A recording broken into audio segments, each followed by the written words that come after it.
Dans cette vidéo, on va s'entraîner sur deux types d'exercices qu'on pourrait très bien retrouver à l'examen.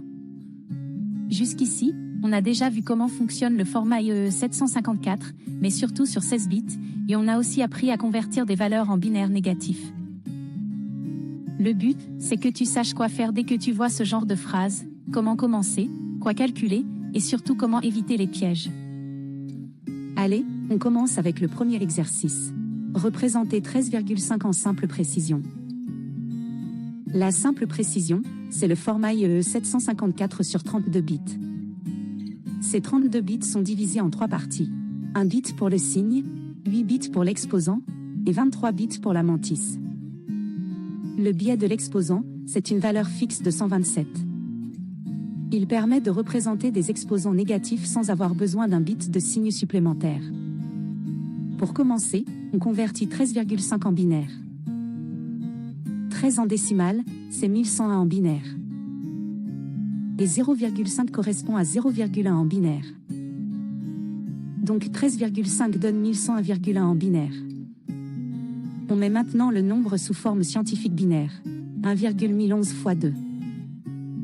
Pour former la mantis, on garde les chiffres après la virgule, 1011. Comme la mantis en simple précision contient 23 bits, on complète avec 19 zéros à la fin.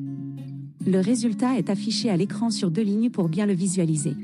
L'exposant vaut 3 grâce au 2 puissance 3. On y ajoute le biais de 127, ce qui fait 130. En binaire, 130 s'écrit 10 millions 10. Récapitulons. Le bit de signe est 0, car 13,5 est positif. En combinant le tout, on obtient la représentation complète sur 32 bits. Pour plus de lisibilité, on regroupe les 32 bits par bloc de 4 et on les convertit en hexadécimal. Le résultat est visible à l'écran, ce qui correspond à 13,5 en simple précision IEEE 754. Passons au deuxième exercice. A3 égale 10 100 011. Comme le premier bit est 1, le nombre est négatif en complément à 2. Pour retrouver sa valeur décimale, on inverse tous les bits, puis on ajoute 1.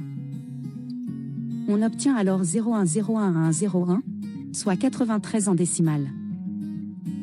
Comme le bit de signe indique un nombre négatif, la valeur finale est 93. Le tableau affiché à l'écran résume toutes les étapes. Valeur binaire, inversion, ajout du plus 1, et résultat final. Et si à la place on devait convertir 0x5a, le premier bit serait 0, donc ce serait un nombre positif, et on obtiendrait directement 90 en décimale.